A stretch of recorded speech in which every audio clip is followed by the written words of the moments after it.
How Versace lost its crown. The rise, tragedy, and identity crisis of a fashion legend. Picture this. You walk into a room wearing enough gold to make a pirate jealous, a shirt so loud it practically has surround sound, and a Medusa logo so recognizable it could probably unlock someone's phone with Face ID. In the 1990s, that wasn't considered too much. That was Versace. For years, Versace wasn't just a luxury fashion brand, it was luxury. It was glamorous, outrageous, unapologetically sexy, and impossible to ignore. Celebrities worshipped it. Supermodels became global icons because of it. Pop stars turned its runway into the biggest show on earth. Then, something changed. Today, when people talk about luxury fashion, the conversation is dominated by names like Louis Vuitton, Hermès, Prada, Dior, and Chanel. Versace is still famous, but it no longer leads the conversation the way it once did. So what happened? How did one of the most influential fashion houses in history lose its grip on the industry it helped shape? This is the incredible story of ambition, tragedy, survival, corporate decisions, and the painful question every legendary brand eventually faces. Can greatness survive after its genius is gone? The house that turned fashion into entertainment. Before social media influencers, before live-stream fashion shows, before celebrities were paid millions to wear designer clothes, there was Gianni Versace. Unlike many designers of his generation, Gianni understood something most fashion executives didn't. People don't just buy clothes, they buy dreams. So instead of treating fashion shows as quiet industry events attended only by buyers and magazine editors, he transformed them into cultural spectacles. Every runway became a blockbuster. Every collection became entertainment, and every celebrity who wore Versace became free advertising for the brand. Red carpets suddenly became marketing campaigns, award shows became fashion billboards, and tabloids couldn't get enough. But Gianni's greatest masterstroke wasn't just designing clothes, it was creating the supermodel era. The birth of the supermodel. Naomi Campbell, Cindy Crawford, Linda Evangelista, Claudia Schiffer, Christy Turgeon. These women were already successful models. Gianni turned them into global celebrities. His runway shows felt less like fashion presentations and more like rock concerts. One of the defining moments came when Naomi, Cindy, Linda, and Christy walked together to George Michael's Freedom 90. It wasn't just a runway, it became fashion history. That moment cemented the word supermodel into popular culture, and Versace was standing right at the center of it. When clothes became global headlines. Then came 1994. Elizabeth Hurley arrived at a movie premiere wearing what looked like a simple black dress. Except it wasn't simple at all. Held together with oversized gold safety pins, the dress instantly became one of the most photographed outfits ever worn on a red carpet. Overnight, it became fashion folklore. It wasn't just clothing, it became a cultural event. That was Gianni's real talent. He didn't design garments, he designed moments people would remember forever. Building an empire beyond fashion. Versace quickly became much bigger than clothing. The famous Medusa logo appeared everywhere. Massive gold jewelry, statement belts, silk shirts bursting with Baroque prints, leather, animal prints, confidence. Everything screamed luxury. Then, in 1992, Gianni expanded even further.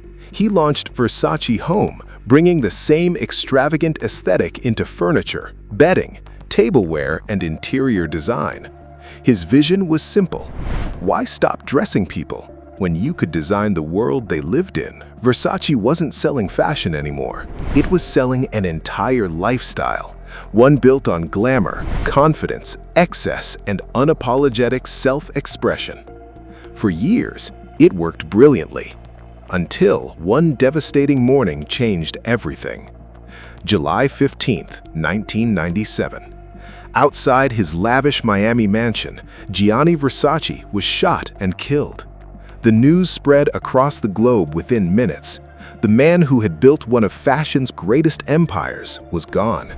He wasn't just a designer, he was the beating heart of the brand. Suddenly, Versace faced an impossible challenge. How do you replace someone who never designed products, but designed an entire identity? Donatella's impossible mission. Responsibility fell to Gianni's younger sister, Donatella Versace. On paper, it seemed logical. She had worked alongside her brother for years and understood the brand better than almost anyone. Reality was far more complicated. The pressure was overwhelming. Critics compared every collection to Gianni's. Every mistake became front-page news. Her personal battles, including addiction and insecurity, were painfully public. Many predicted the house wouldn't survive. Yet, Donatella refused to let Versace disappear. The dress that broke the internet before the internet. In 2000, something extraordinary happened. Jennifer Lopez arrived at the Grammy Awards wearing an emerald green Versace jungle print dress with a neckline that plunged almost impossibly low. The reaction was explosive. Millions searched online to see the image. There was just one problem. Google wasn't built to search for pictures. Demand became so overwhelming that Google eventually introduced Google Images, inspired in part by the massive search interest surrounding that iconic dress. Once again, Versace had captured the world's attention, even without Gianni. Living on legacy. Years later, Donatella delivered another unforgettable moment. In 2017, on the 20th anniversary of Gianni's death, she reunited Naomi Campbell, Cindy Crawford, Claudia Schiffer, Carla Bruni, and Helena Christensen on the Milan runway. The audience erupted. It wasn't simply nostalgia, it was a celebration of one of fashion's greatest eras. But underneath the applause was an uncomfortable truth. These moments were celebrations of the past, not proof of future dominance. Versace was surviving. It wasn't leading anymore. The business begins to crack. By the mid-2000s, the numbers painted a worrying picture. The glamour remained, the profits didn't. In 2004, Versace reportedly lost nearly 100 million euros.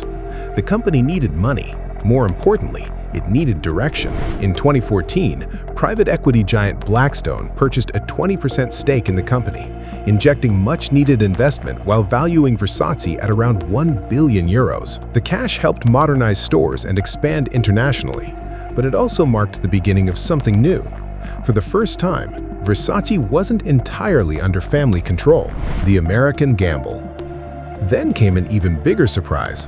In 2018, Michael Kors Holdings acquired Versace for roughly $2.1 billion, later renaming itself Capri Holdings. The promise was ambitious: double the company's revenue, open more stores, and challenge luxury giants like LVMH and Kering. On paper, it sounded achievable. The brand had cultural momentum. Vintage Versace was trending. Younger consumers loved its archives. But management believed something needed to change. They wanted Versace to become quieter. The problem with quiet luxury.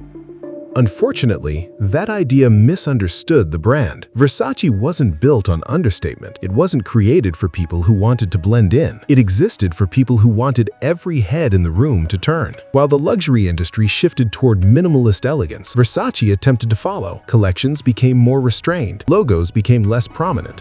The bold identity softened. The problem? Existing customers felt betrayed. New customers already had Prada, Dior, and other brands serving that minimalist aesthetic. Versace found itself trapped between two worlds, no longer loud enough for loyal fans, not understated enough for quiet luxury buyers. It was an identity crisis, missing the one product every luxury brand needs. Modern luxury companies rely heavily on one thing: the hero product. Hermès has the Birkin, Dior has the saddlebag, Prada has the Clio, Gucci has the Dionysus. These products become cultural icons that generate enormous profits year after year. Versace never found its equivalent. Its handbags attracted attention, but none became a lasting phenomenon capable of carrying the business through changing fashion cycles. Without that dependable engine, the brand relied more heavily on ready-to-wear collections, an increasingly difficult market as consumer preferences shifted. Losing its place. By 2024, the warning signs had become impossible to ignore. Revenue had fallen significantly, while rivals such as Prada and Miu Miu continued posting impressive growth. Analysts increasingly questioned whether Versace had lost the cultural relevance that once made it untouchable. The decline wasn't dramatic.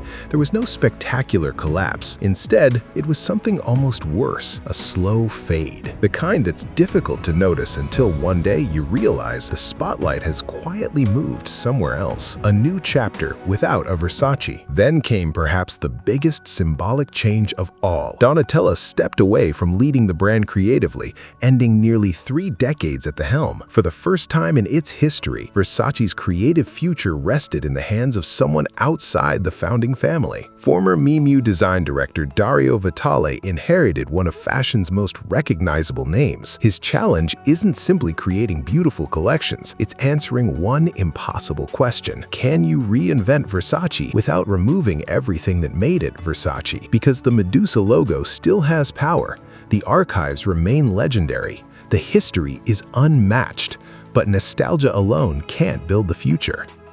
Versace's story isn't really about clothes, it's about identity. Gianni Versace built a world where fashion was fearless, glamorous, and larger than life. Donatella kept that world alive through unimaginable tragedy, protecting one of luxury's most recognizable names for nearly 3 decades. Now, the family chapter has closed. The Medusa still stares confidently into the future, but whether it can reclaim its throne depends on what happens next. Can new leadership revive the magic without erasing the soul of the brand? Or has the fashion world already moved on? Only time will tell. If you enjoyed this deep dive into one of fashion's most fascinating stories, don't forget to like the video, subscribe to the channel, and hit the notification bell so you never miss our next documentary. And now, over to you. Has Versace truly lost its place in luxury fashion, or do you believe its best days are still ahead? Let me know your thoughts in the comments below. Thanks for watching, and I'll see you in the next one.